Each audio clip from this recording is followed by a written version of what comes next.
नमस्कार, स्वागत है आप सबका दिन भर की तमाम बड़ी और अहम खबरों के साथ में हूं कवींद्र। शुरुआत हेडलाइन से। बंगाल में 5वें दौर के चुनाव का थमा शोर। 53 सीटों पर शनिवार को डाले जाएंगे वोट। ममता बनर्जी समेत कई दिग्गजों की किस्मत का होगा फैसला।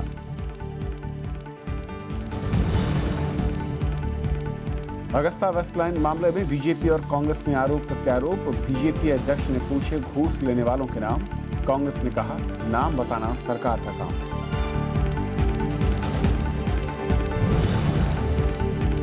सराफा कारोबारियों को नहीं मिली राहत। राज्यसभा में वित्त मंत्री का एक्साइज ड्यूटी हटाने से इनकार। कांग्रेस और समाजवादी पार्टी का वॉकआउट।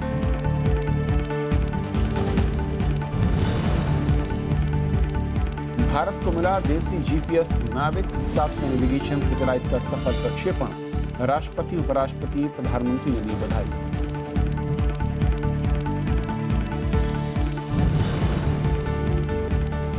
विजय माल्या को भारत लाने की कोशिश तेज।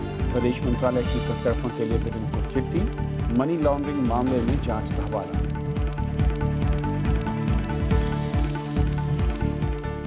और आइए देखते हैं पहली खबर।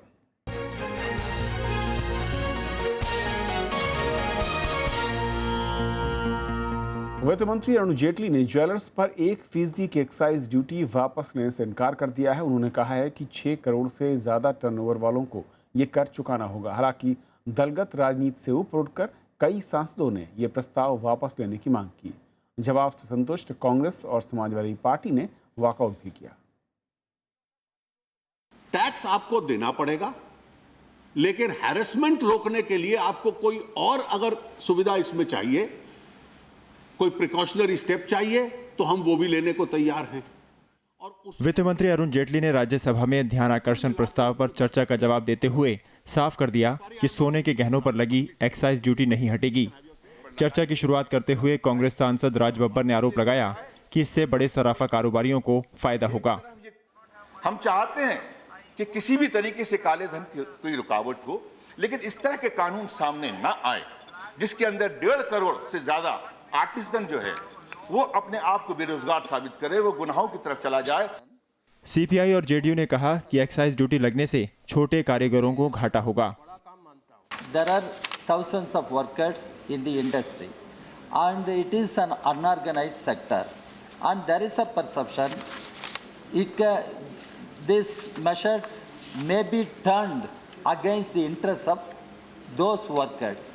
ये जो कौशल वर्कर हैं, खास करके सोने में, चांदी में, उनके रोजगार को आप छीन रहे हैं या उनके रोजगार पर दहशत है और आप ये एक्साइज लगाएंगे तो ये बड़े पे नहीं लगेगी, ये बड़े लोग उन्हीं से वसूल करेंगे।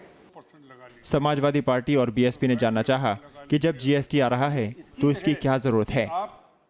जब आप जीएसटी लागू करने जा रहे हो और कोई भी ज्वेलर जीएसटी का विरोध नहीं कर रहा है, क्योंकि जीएसटी से उनका उत्पीड़न नहीं होने जा रहा है, तो फिर जब उनका एक एक्साइज ड्यूटी से है तो क्यों जिद आप पकड़े हुए हैं। आप जीएसटी को ला करके इसको लाइए, इसकी जगह कि आप इस जो एक पूरे देश में एक दहशत का माहौल इन लोगों के बीच में हो गया है, इसको समाप्त करने की आवश्यकता है। सत्ता पक्ष के सांसदों ने भी एक्साइज ड्यूटी पर चिंता जाहिर की और दूसरा रास्ता निकालने की अपील की। सरकार नए ढंग से आने वाले नए नीतियों से ब्लैक मनी को निकालना, ब्लैक सोना को निकालना, उसकी अपनी कोई नई नीति बने, परंतु यहाँ पर सामान्य गरीब आदमी को कोई संकट ना हो, इसकी अत्यंत आवश्यकता है। वित्त मंत्री ने कहा कि एक्साइज ड्यूटी छोटे ज्वेलर्स पर नहीं लगेगी। और ये कुछ महीनों की बात है, जिस दिन कांग्रेस पार्टी सहयोग करेगी, जीएसटी बन जाएगा, ये दोनों टैक्सेस उसमें मर्ज हो जाएंगे। जो वैट लगाती है स्टेट और जो सेंट्रल एक्साइज होगा, दोनों मर्ज होके जीएसटी के रूप में आ जाएंगे। और जीएसटी के रूप में आने के बाद हर आइटम को, जैसे मैंने कहा, इंक्लूडिंग लग्जरी आइटम्स, उनको टैक्स देना पड़ेगा। मैं केवल वित्त मंत्री ने सदन को बताया कि सरकार ने एक उच्च स्तरीय समिति बनाई है। समिति सराफा कारोबारियों से बात कर एक्साइज ड्यूटी को बेहतर तरीके से लागू करने का सुझाव देगी। एक्साइज ड्यूटी हटवाने के लिए ज्वेलर्स मार्च और अप्रैल में 45 दिन की हड़ताल कर चुके हैं। विशाल दहिया, राज्यसभा टीवी। और इस पूरे मसले पर और बातचीत करने के लिए हमारे साथ moneybhasकर.com के संपादक हरवीर सिंह ने। हरवीर, स्वागत है आपका। सबसे पहले तो ये जो सरकार ने साफ कर दिया एक तरीके से कि वापसी की कहीं कोई अगर सोच रहा है कोई, वो नहीं होने जा रही, चाहे विपक्ष भले ही कुछ दबाव डाल रही हो। सरकार आखिर इस मसले पर इतनी रिजिड क्यों दिख रही है? देखिए, बड़ा कॉन्ट्राडिक्टरी सा है ये इशू। एक तो खुद वित्त मंत्री ने अपने बयान में कहा कि कुछ दिनों की बात है, जीएसटी आ जाएगा, सब ज़्यूम हो जाएगा। तो ऐसी क्या आफत है कि कुछ दिनों के लिए आप इस झमेले में क्यों फंसना चाहते हैं? देखिए, असल में ये मकसद पैसा वसूलने का नहीं है, टैक्स इसमें बहुत बड़ा कंपोनेंट नहीं है। 1% आप लगा रहे हैं नॉन सिल्वर ज्वेलरी के ऊपर। इसमें मसला है कि आप ब्लैक मनी को रोकने के लिए आप ये कदम उठाना चाहते हैं। लेकिन जब आपने एक तो कैश की लिमिट लगा दी है कि ज्वेलरी कोई भी खरीदेगा तो एक सर्टेन अमाउंट के बाद आप बिना कैश पे आप पूरी जानकारी देनी पड़ेगी, पैन आपको देना पड़ेगा। अभी भी है, आप पैन कार्ड आप मांगते ही हैं। तो आप किसी को ट्रैक करना चाहते हैं, ट्रेस करना चाहते हैं कि ब्लैक मनी है या वाइट मनी है, तो आपके पास सबका सेंट्रलाइज सिस्टम है। ठीक है। जहाँ तक एक्साइज की बात है कि एक्चुअली इसका व्यावहारिक पक्ष इनको देखना चाहिए कि जो ज्वेलरी इंडस्ट्री है वो कोई ऐसी मैन्युफैक्चरिंग यूनिट नहीं है कि जहाँ आपने एक फैक्ट्री का प्रमाइसिस बना दिया और हज़ारों लोग वहाँ काम कर रहे हैं और सब आते हैं, काम करके चले जाते हैं और आपका वहाँ पे होता है। इसमें ट्रेडिशनली ऐसे कारीगर हैं जो पीढ़ी दर पीढ़ी इस काम को करते हैं और देश के अलग अलग हिस्सों में जाते भी हैं। बहुत सारे वेस्ट बंगाल के बहुत कारीगर होते हैं, करोड़ों लोग लगे हुए हैं।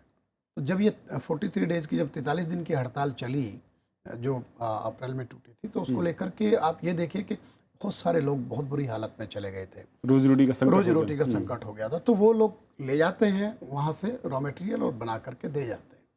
तो आप इतनी बड़ी तादाद में जो लोग हैं, आप उनका रोजगार पे एक संकट तो खड़ा कर ही रहे हैं। लेकिन अगर सरकार ये कह रही है हरवीर की जो छोटे कारोबारी हैं या फिर जो छोटे मैं कहूँ कि दुकानदार हैं, उनका कोई इसमें लेन देन नहीं हुआ क्योंकि जो एक लिमिट रखी है काफ़ी ज़्यादा रखी गई। मैंने जो कहा, सब कॉन्ट्रैक्टिंग पे बहुत सारा काम होता है और सब कॉन्ट्रैक्टिंग में आपका एक, आपके पास कितना मटेरियल आया, कितना गया, कितना उसमें से मैन्युफैक्चर हुआ, वो एक्साइज डिपार्टमेंट एक एक ग्राम, एक एक उसका मिलीग्राम का हिसाब रखेगा। जो है बहुत सारा पेपर वर्क इसमें होगा, ऑथराइज सिग्नेटरी की ज़रूरत पड़ती है, किसके नाम से कौन ऑथराइज, वो इसी के दस्तखत के बाद सामान इधर से उधर होगा, उधर से उधर होगा।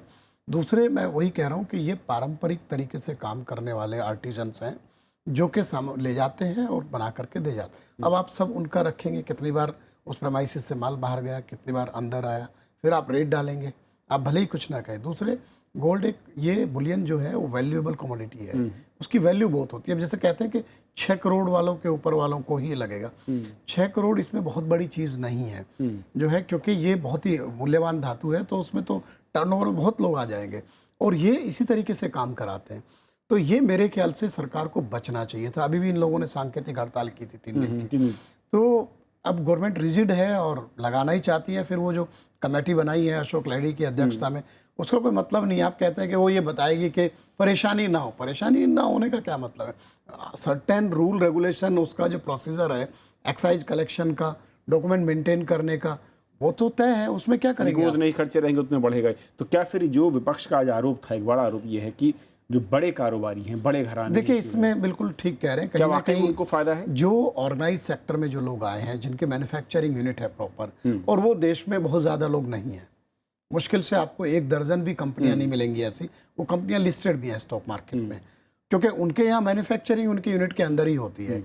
दूसरे क्या है कि उनका प्राइसिंग का पैटर्न बहुत अलग होता है, वो कंज्यूमर को भुगतना पड़ता है, क्योंकि उनके यहाँ जो मेकिंग चार्जेस वगैरह बहुत ज़्यादा होते हैं और कई लेयर होती है। फिर उनके डिस्ट्रीब्यूटर है, फिर सब डिस्ट्रीब्यूटर है, फिर रिटेलर है, उनके अपने शोरूम्स बहुत कम है। तो वो इतने लेयर्स में मुनाफा बढ़ता है तो कंज्यूमर को भी झेलना पड़ता है। तो ये कोई मतलब बहुत बुद्धिमत्ता का फैसला मुझे नहीं लगता। ब्लैक मनी रोकने का आप कह ही रहे हैं, ब्लैक मनी रोकने के लिए आपके पास दूसरे उपाय हैं, आप उसको रोकिए। तो इसमें कोई कितना आप कलेक्ट कर लेंगे? तो फिर सरकार आखिर जिद पे क्यों है? वो खुद भी जब कह रही है कि कुछ महीने की बात है, अगर जीएसटी पास हो जाता है। मेरे ख्याल से थोड़ा सा कुछ एक बार हो गया कि आपने कदम उठा दिया और उसको वापस नहीं लेना चाहते, जैसे ईपीएफ के मामले में हुआ था। लेकिन जब इतना पॉलिटिकल दबाव बना और लगा कि बहुत सारी इसमें पब्लिक नाराज़ हो जाएगी, आपको फैसला वापस लेना पड़ा, इस तरीके कई फैसले वापस लिए। तो शायद सरकार वो रोल बैक गवर्नमेंट बचना चाहती है। फाइनेंस मिनिस्टर के पीछे एक ठप्पा लग जाता है कि रोल बैक फाइनेंस मिनिस्टर है, तो ये पिछले हर फाइनेंस मिनिस्टर उससे बचना चाहता है जो उसने प्रस्ताव रख दिया। तो और मेरे ख्याल से जो ब्यूरोक्रेट्स हैं उन्होंने बहुत ज़्यादा इस पर काम नहीं किया। मैं आपको एक एग्जांपल देता हूँ। एक बार साइकिल इंडस्ट्री के ऊपर एक्साइज का इस तरीके से किया था, तो एक पार्ट जो है वो 10 जगह उसकी प्रोसेसिंग होती है, एक पार्ट की, इससे भी ज़्यादा, तो वो लेके जाता, तो कैसे आप उसमें करते। फिर बाद में तो जसवंत सिन्हा उस वक्त फाइनेंस मिनिस्टर थे, उस वक्त यहाँ तक बात आई, एक बाबू ने तो जो आप छड़ी लेके चलते हैं बुजुर्ग लोग जिनको जरूरत पड़ती है, उसको भी टैक्स लगा दिया। तो ये मतलब कई बार जो ब्यूरोक्रेटिक सिस्टम है वो हो सकता है फाइनेंस मिनिस्टर को भी इस बात का एहसास ना रहा हो कि ये होने क्या जा रहा है, उसका कितना इसके बाद व्यवहारिक पक्ष इसका किस तरह का है। इनसे खामियाजा एक बड़े वर्ग है जो कि मेरे ख्याल से नाराजगी नाराजगी झेलनी पड़ रही है, और उनके सामने एक रोजी रोटी का संकट भी, जिस तरीके से स्ट्राइक लगातार चल रही है और जो टैक्स देने के बाद उनके एक मुनाफे और घाटे की बात सामने आ रही है।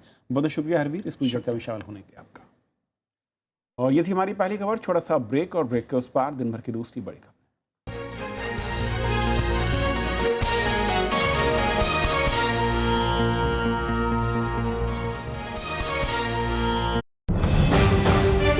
पांच राज्यों में चुनाव का आगाज।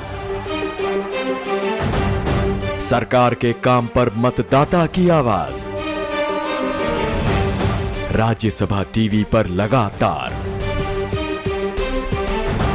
पल पल की खबर, हर खबर का असर, भरोसेमंद चेहरे, शानदार विश्लेषण। देखिए लोकतंत्र 2016 सोमवार से शुक्रवार शाम 7:30 पर सिर्फ राज्यसभा टीवी पर।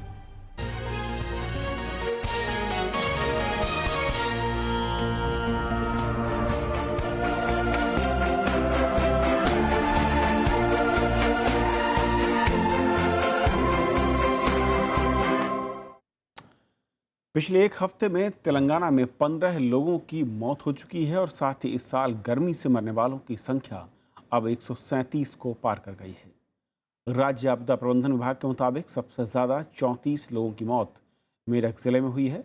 महबूबनगर में 30 और नलगोंडा जिले में 26 लोगों की मौत हुई है। मुख्यमंत्री के चंद्रशेखर राव कल जिला अधिकारियों के साथ हालात की समीक्षा करेंगे। उधर बुंदेलखंड इलाका भी इन दिनों सूखे की चपेट में है। तालाब, पोखर और हैंडपंप सूखने के चलते लोगों को पानी के लिए खासी मशक्कत करनी पड़ रही है। झांसी के 50 से ज़्यादा गांव इस वक्त सूखे की मार झेल रहे हैं। देखिए राज्यसभा टीवी की एक खास रिपोर्ट। बुंदेलखंड की धरती, जहां कभी फसलें लहलहाती थीं, कुओं में होता था मीठा पानी, और जो किसी वक्त में यहाँ के बाशिंदों की भूख और प्यास मिटाती थी, आज खुद दम तोड़ रही है। झांसी के मौरानीपुर तहसील में बसा गांव कंजा चितावत उसी बसावट का हिस्सा है जो अब उजड़ने की कगार पर है। कई साल से सूखे की मार झेल रहे यहाँ के लोग अब नए बसेरे की तलाश में हैं। हालत तो साहब ये कई 5-7 साल से, हम लोग 10 साल से ऐसे ही झेल रहे हैं, और हम लोग तो पूरा गांव का गांव ये चाहते हैं कि अगर कोई इसको खरीद ले तो सबका सब जो हम लोग यहाँ से हम लोग चले जाएंगे, पानी के किनारे कहीं पहुँचेंगे। यहाँ पानी की कोई व्यवस्था नहीं, पानी की क्या किसी भी चीज़ की कोई व्यवस्था नहीं है। बीते 2 साल से कम मानसून ने धरती की प्यास इतनी बढ़ा दी है कि जमीन में दरारें साफ नजर आती हैं। पिछले साल भी यहाँ 50% कम बारिश हुई। बदहाली का आलम यह है कि घरों को बेचने तक की नौबत आ गई है। चिलचिलाती धूप हो या फिर चांदनी रात, ज्यादातर वक्त यहाँ के लोग पानी की जुगत में लगे रहते हैं। इलाके में जल संकट इस कदर फैला है कि जानवर भी दम तोड़ रहे हैं। जितनी टाइम आएगा ना उतनी टाइम भरना पड़ता है। पानी की समस्या से कई ढोर भी मर गए हैं, 100-150 कम से कम 250 तक हो गए हैं। कोई गिनती नहीं है, सीधी बात है। जानवर, आदमियों को भी बहुत समस्या है पानी की। पीने के लिए बहुत खर्चा भी होता है, पानी तो चाहिए चाहिए। कई किलोमीटर का पैदल सफर और नसीब में 1 या 2 मटकी पानी, ये यहाँ की औरतों की जिंदगी का हिस्सा बन गया है। कहीं अगर फैक्ट्रियों के खुले पानी से किस्मत चमक भी जाए तो वो भी 24 घंटे से ज़्यादा का साथ नहीं देती, क्योंकि उसके बाद पानी पीने लायक नहीं रहता। प्रशासन की तरफ से भेजे जाने वाले टैंकर भी लोगों की प्यास बुझाने के लिए पूरा नहीं पड़ते। नहीं मिलता है, किसी को ये कचड़िया मिला, किसी को 2 मिला, किसी को कुछ नहीं मिला है। चला गया है, 10 मिनट को आता है, 20 मिनट को, इतने में हमारा खर्चा नहीं हो पाता है। तो सारे दिन पानी को, रात में कोई पानी की वो नहीं है। 2000 की आबादी वाले इस गांव के लोगों की अब आस टूटने लगी है। लोगों ने आपसी मदद के जरिए नया कुआं भी खुदवाया, लेकिन कुछ खास बात नहीं बनी। ये हालात इलाके के आसपास के कई और गांवों में भी है। झांसी के ग्रामीण इलाके में भी पेयजल का भारी संकट है। सूखे से किसान पहले ही बेहाल हैं, लेकिन अभी तक सूखा राहत है कि वो आने का नाम ही नहीं ले रही है। कैमरामैन जुनैद के साथ अरविंद कुमार सिंह, राज्यसभा टीवी, मऊरानीपुर, झांसी। और इस वक्त चलेंगे बुंदेलखंड, जहां पर चित्रकूट में हमारे सहयोगी संवाददाता अरविंद कुमार सिंह मौजूद हैं। अरविंद जी, आपने इस पूरे इलाके का फिलहाल दौरा किया और वहीं पर आप मौजूद हैं। दिल्ली से लेकर लखनऊ तमाम जगह चर्चाएं हैं और पैकेज के नाम पर बड़ी बड़ी बातें हो रही हैं, लेकिन वाकई ऐसा लगता है कि ज़मीनी हकीकत बिल्कुल उलट है।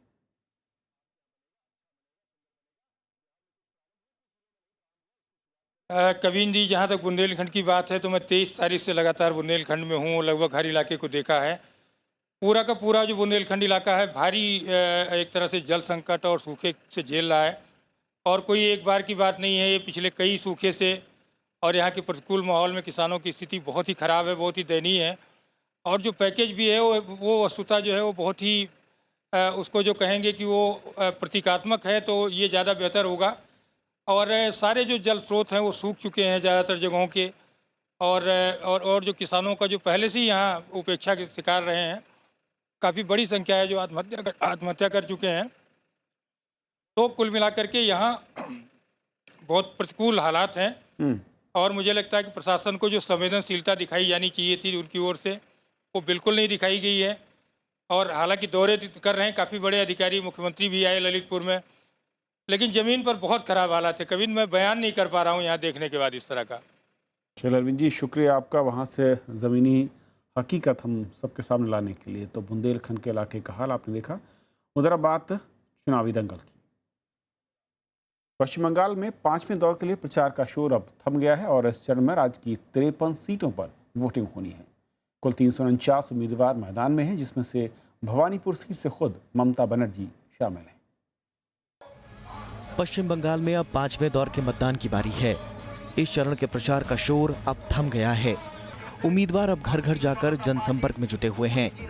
प्रचार के आखिरी दिन सियासी दिग्गजों ने पूरा जोर लगा दिया। बीजेपी की ओर से गृह मंत्री राजनाथ सिंह ने दक्षिण 24 परगना के बिष्णुपुर में प्रचार किया। उन्होंने अपने संबोधन में टीएमसी और वाम कांग्रेस गठबंधन की जमकर आलोचना की। वहीं हुगली के चांदीतला इलाके में बीजेपी नेता बाबुल सुप्रियो ने एक जनसभा की। 5वां दौर इसलिए भी खास है क्योंकि इसी चरण में कोलकाता की भवानीपुर सीट पर भी वोट डाले जाएंगे। यहाँ से मुख्यमंत्री ममता बनर्जी खुद चुनावी मैदान में है। कांग्रेस की हाई प्रोफाइल नेता दीपा दास मुंशी और बीजेपी के चंद्र बोस ने यहाँ मुकाबले को दिलचस्प बना दिया है।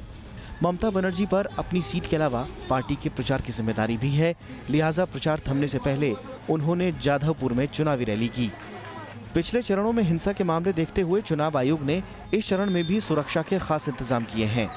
14,000 से ज्यादा पोलिंग बूथों पर केंद्रीय बलों की तैनाती की गई है। चुनाव आयोग ने दक्षिण 24 परगना, हुगली और दक्षिण कोलकाता में पुलिस पर्यवेक्षकों की तादाद भी बढ़ा दी है। राज्य की कुल 294 विधानसभा सीटों में से 216 सीटों पर 4 चरणों में अब तक मतदान हो चुका है। Bureau report, Rajya Sabha TV.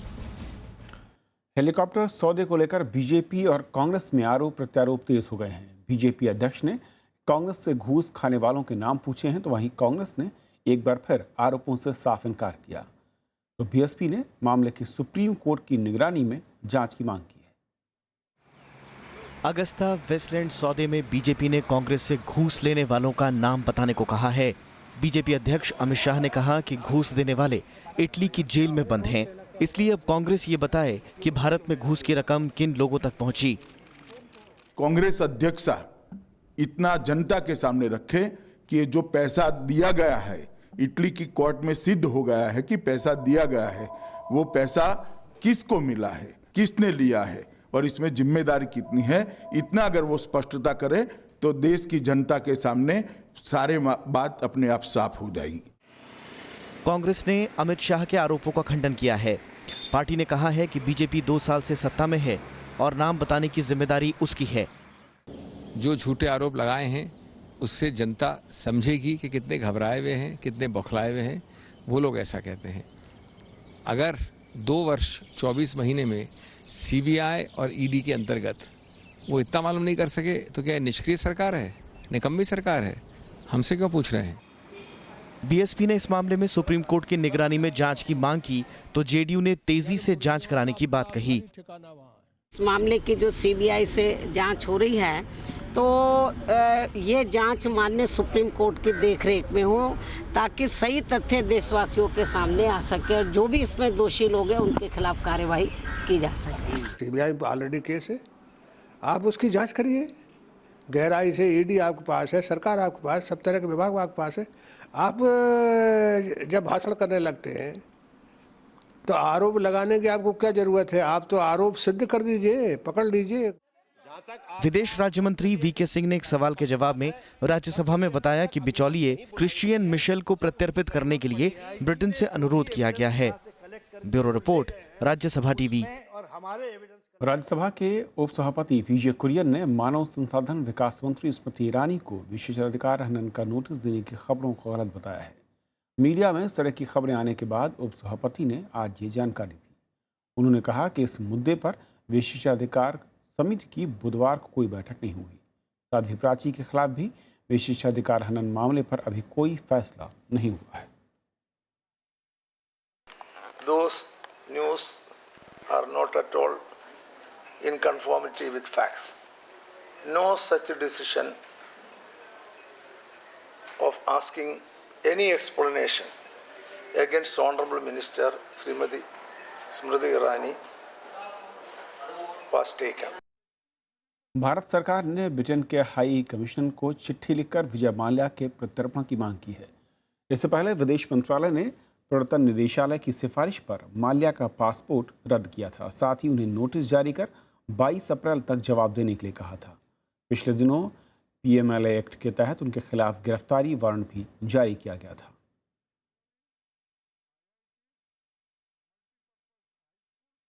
The ministry has written to the High Commission of the United Kingdom in Delhi requesting the deportation of Shri Vijay Mallya so that his presence can be secured for investigations against him under the Prevention of Money Laundering Act 2002.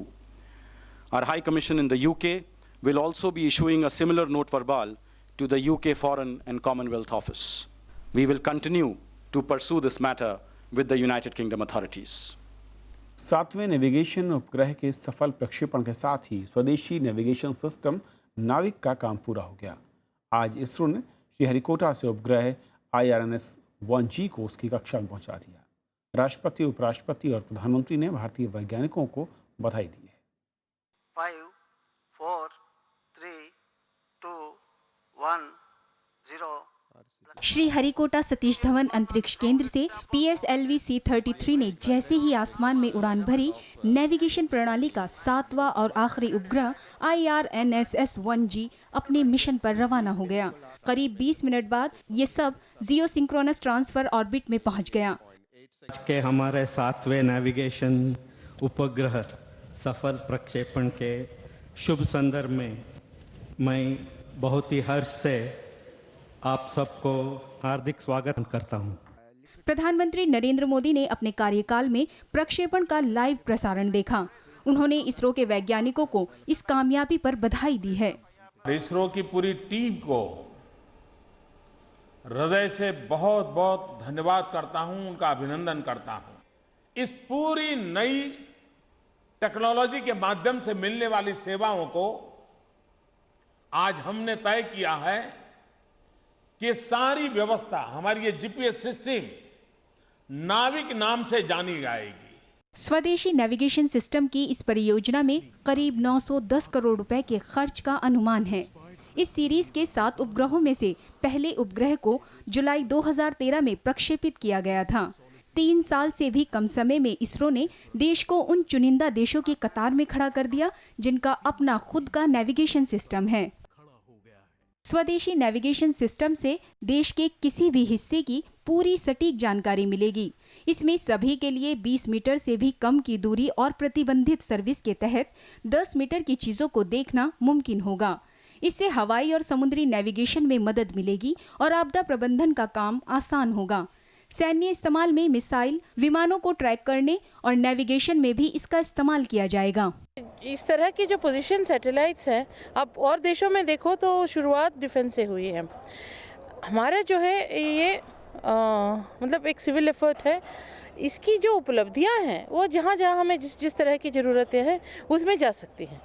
तो अगर ये civil ज़रूरतें हैं या defence ज़रूरतें हैं, कहीं पे भी पोजीशन रिलेटेड जो भी हमें ज़रूरतें हैं उसमें जा सकती हैं। अभी दुनिया में अमेरिका का जीपीएस और रूस का ग्लोनास, यूरोप का गैलोलियो और चीन का बैदू ग्लोबल पोजीशनिंग सिस्टम है। अरुणा ठाकुर, राज्यसभा टीवी। और चलते चलते कुछ और बड़ी खबरों पर नजर संक्षेप में। जेएनयू कैंपस में छात्रों पर हुई दंडात्मक कार्रवाई के खिलाफ अनिश्चितकालीन हड़ताल शुरू हो गई है। हड़ताल पर बैठे शासन के सदस्यों ने जेएनयू की उच्च स्तरीय जांच कमेटी की रिपोर्ट को खारिज करते हुए कार्रवाई को वापस ले जाने की मांग की है। दिल्ली हाई कोर्ट ने जेएनयू छात्र संघ अध्यक्ष और देशद्रोह के आरोपी कन्हैया कुमार की जमानत रद्द करने से जुड़ी याचिका पर दिल्ली पुलिस से जवाब मांगा है। दिल्ली पुलिस को 19 जुलाई तक जवाब देना है। बिहार सरकार ने अपने कर्मचारियों के लिए डीए में 6% बढ़ोतरी कर 125% कर दिया है। मुख्यमंत्री की अध्यक्षता में हुई कैबिनेट की बैठक में यह फैसला लिया। मुंबई की हाजी अली दरगाह पर महिलाओं के प्रवेश के लिए आंदोलन करने पहुंची तृप्ति देसाई को महिलाओं के ही विरोध का सामना करना पड़ा। महाराष्ट्र में सपा की महिला विंग ने तृप्ति के आंदोलन को दिखावा बताया है। भारत के मशहूर मूर्तिकार सुदर्शन पटनायक को रूस के मॉस्को में चल रही रेत मूर्ति कला चैंपियनशिप 2016 में स्वर्ण पदक मिला है। चैंपियनशिप में शामिल होने वाले दुनिया भर के करीब 20 मूर्तिकारों में सुदर्शन अकेले भारतीय थे। लंदन के मैरंतोसाद म्यूजियम में गुरुवार को प्रधानमंत्री नरेंद्र मोदी के मोम के पुतले का अनावरण किया गया। नरेंद्र मोदी के पुतले को अमेरिकी राष्ट्रपति बराक ओबामा और ब्रिटिश प्रधानमंत्री डेविड कैमरन, फ्रांस के राष्ट्रपति फ्रांसवा होलांद और जर्मन चांसलर एंजेला मर्केल के साथ नई जगह मिली। शेयर बाजार में पिछले 3 दिनों से जारी तेजी के बाद गुरुवार को गिरावट आई। सेंसेक्स 461 अंक फिसलकर 25,603 और निफ्टी 133 अंक गिरकर 7,847 पर बंद हुआ। सीरिया के अलेप्पो में सरकार और विद्रोहियों के बीच ताजा हिंसा में 38 लोगों की मौत हो गई। Syrian observatory for human rights के मुताबिक विद्रोहियों ने अलेप्पो सरकारी इमारतों पर हमला किया, जिसमें 18 लोग मारे गए। दक्षिण कोरिया ने एक बार फिर उत्तर कोरिया पर मध्यम दूरी के मिसाइल परीक्षण का आरोप लगाया है। हालांकि दक्षिण कोरियाई रक्षा मंत्रालय के मुताबिक ये परीक्षण विफल रहा। चीन में चल रही एशियाई बैडमिंटन चैंपियनशिप में साइना नेहवाल थाईलैंड की निचाओ जिनापोल को 21-14, 21-18 से हराकर क्वार्टर फाइनल में पहुंच गई। एक दूसरे मैच में पीवी सिंधु दूसरे दौर में हारकर प्रतियोगिता से बाहर हो गई।